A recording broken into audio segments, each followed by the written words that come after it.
The whisper of the ancestors.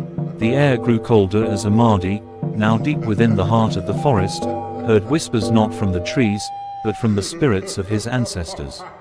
Their voices, once comforting, now carried a warning. The weight of their message pressed on his chest as the rhythm of the village's drum faded from his memory. In this darkened moment, Amadi realized that the silence was not an absence of sound, it was a test of his soul.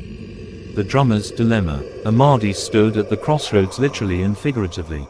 Before him lay two paths, one that led deeper into the unknown shadows, and another back to the village.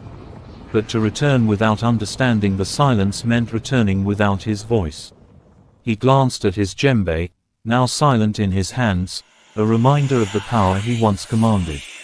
In the silence, his heart beat like a distant echo, urging him to make a choice.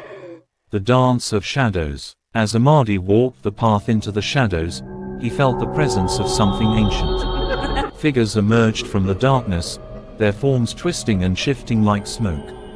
These were the spirits that had once danced to his rhythms, now beckoning him to join their eternal dance. For a moment, Amadi hesitated, his hands itching to beat the drum, but no sound came. The shadows circled closer, testing his resolve, demanding more than his music, they demanded his spirit.